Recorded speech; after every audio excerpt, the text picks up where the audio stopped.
इतिहास के पन्नों में टाइटैनिक के एक्सीडेंट का हादसा एक ऐसी घटना के रूप में दर्ज है जिसे आने वाले कई सालों तक याद रखा जाएगा। ये दुर्घटना इतनी खतरनाक थी कि इसका मलबा भी कई साल बाद मिला। नमस्कार दोस्तों, फैक्टो बार में आपका स्वागत है। तो आज हम टाइटैनिक के कुछ ऐसे रहस्यों के बारे में जानने की कोशिश करेंगे जो आपको दंग कर देगा। So let's get started.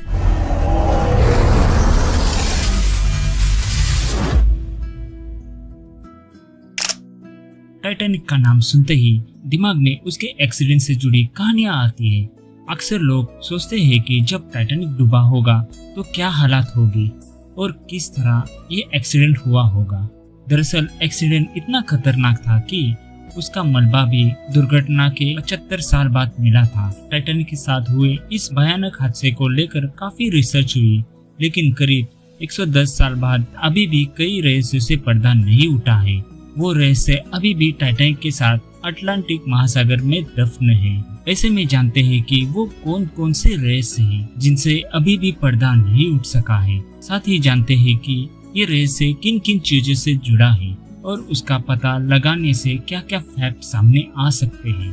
पहले जानते हैं कि आखिर उस दिन हुआ क्या था।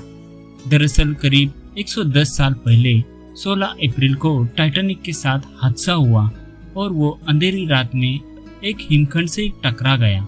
बीबीसी रिपोर्ट के अनुसार उस वक्त टाइटैनिक का स्पीड 41 किलोमीटर प्रति घंटा थी और वो इंग्लैंड के साउथ मनपेल के अमेरिका के न्यूयॉर्क की ओर बढ़ रहा था। जब सभी यात्री सो रहे थे उसी वक्त जहाज हिमखंड से टकराया और एक्सीडेंट अटलांटिक महासागर में हुआ था। सबसे बड़ा आश्चर्य तो इस बात से था कि जिस जहाज के लिए कहा जाता था कि वो कभी नहीं डूब सकता, वो कुछ ही पल में डूब गया और 15 से लोग इस हादसे में मारे गए। अब जानते हैं कि वो रहस्य कौन कौन से हैं जिनसे अभी तक पर्दा नहीं उठ सका है। नंबर 1, बिना डूबने वाला जहाज कैसे डूबा। टाइटैनिक जैसा विशाल जहाज के लिए कहा जाता था कि वो डूब नहीं सकता। बीबीसी की एक रिपोर्ट में एक्सपर्ट के आधार पर बताया गया है कि इंजीनियरिंग के लिहाज से देखे तो ये डिजाइन के आधार पर विकसित पहला जहाज था। इसे खास तरह से बनाया गया था और उसमें खास बात ये थी कि पानी के लिए खास तरह से अलग कंपार्टमेंट बनाए थे, जिससे एक हिस्सा डूबने पर दूसरा हिस्सा बच सकता था। मगर फिर भी किस तरह से ये डूबा, इस पर अभी भी स्पष्ट जानकारी आना बाकी है। कहा जाता है कि टक्कर काफी तेज थी, जिससे जहाज की मुख्य बॉडी की आधी लंबाई तक सुराख हो गया था। नंबर 2, क्या ब्लू ब्लेड बना एक्सीडेंट की वजह।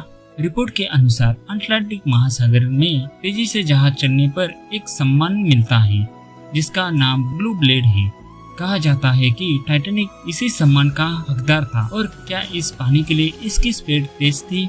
बता दे कि टाइटैनिक पहली बार अपनी यात्रा पर निकला था और वो पूरी नहीं कर पाया। ऐसे में सवाल ये है कि क्या इसी के लिए इसकी स्पीड तेज थी। नंबर 3, मौत को लेकर कई तरह के सवाल।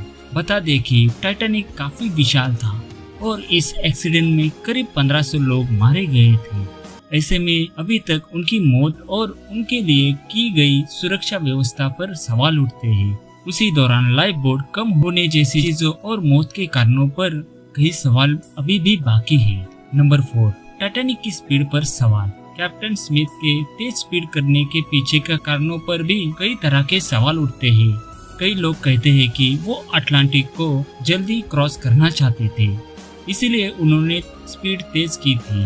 वही कई रिपोर्ट में सामने आया है कि उन्होंने स्पीड इसलिए तेज की ताकि कोयला जल्द खत्म किया जाए। ऐसे में स्पीड को लेकर कई सवाल उठते हैं। नंबर 5, शिप के 2 टुकड़े होने का रहस्य। टाइटैनिक के 2 टुकड़े हो जाने को लेकर भी कई तरह के सवाल हैं कि आखिर ये किस वजह से हुआ है। इतना विशालकाय जहाज 2 टुकड़े में आखिर बट कैसे गया। नंबर 6, क्रूज के पास दूरबीन क्यों नहीं थी। टाइटैनिक के एक्सीडेंट को लेकर ये भी सवाल उठता है कि क्रू के पास दूरबीन क्यों नहीं थी। कहा जाता है कि अगर उसके पास दूरबीन होती तो वो काफी दूर पहले ही खतरे को भाप सकते थे। इसके अलावा भी कई रहस्य हैं जिन्हें लेकर अभी तक स्पष्ट जवाब नहीं आया है। दोस्तों, अगर ये वीडियो आपको पसंद आया होगा तो वीडियो को लाइक करने के साथ सब्सक्राइब भी जरूर कर देना।